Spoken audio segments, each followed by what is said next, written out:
Right, just want to have a quick chat about eutrophication. If I can spell it. Eutrophication can come up trickily. It can either just say, describe eutrophication, or it can say, hey, there was this lake found with loads of dead fish and seaweed, tell me what happens. Alright? Either way, if you say the term nitrate or fertilizer or algae or dead fish, I want you to immediately think of this term eutrophication. How does it happen? Right, here's my lake, a wonderfully drawn lake. And there's going to be some kind of pollution into my lake system. Okay, that pollution can be anything from overuse of fertilizers to a fertilizer factory, whatever you like, I don't really care. Okay, so my pollution is going to go into my lake. Now the first thing that that's going to do is going to cause the small amount of algae, which is the proper term for seaweed or pondweed, algae, that's going to bloom.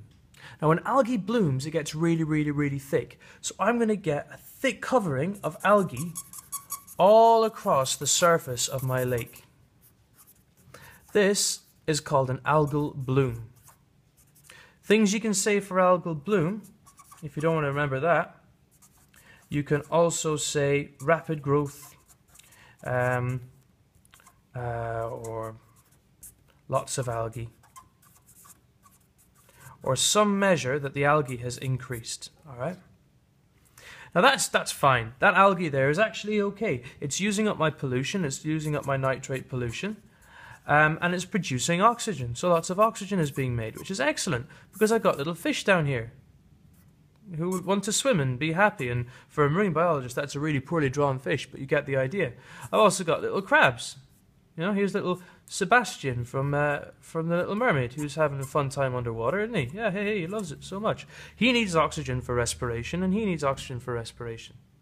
Before the algal bloom, of course, we had a couple of underwater flowers who were also respiring and producing oxygen. Excellent.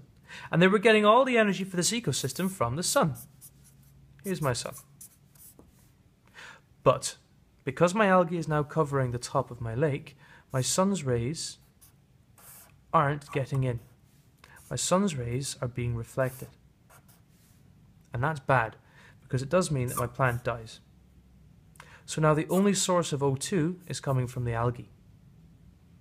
Now the bad thing about that is that eventually my nitrate fertilizers or my pollution is going to stop. My algae, which will have grown considerably, is now going to start to die. And as it starts to die, it's going to cover the bottom of the lake. Okay, so my algae is falling down to the bottom of the lake. Because my algae is now dead, I'm not making any more oxygen. If I zoom into my algae, I'm going to find a whole host of evil little bacteria who will be munching away on this algae and using up oxygen at the same time. Now, using up the oxygen isn't so bad, but it does mean that my fish and my crabs are going to die. So eventually, my respiring bacteria, my respiring, decomposing bacteria will use up all the oxygen, and my fish will die, and my crab will die, and anything else alive in there will die. And I'll be left with an empty lake.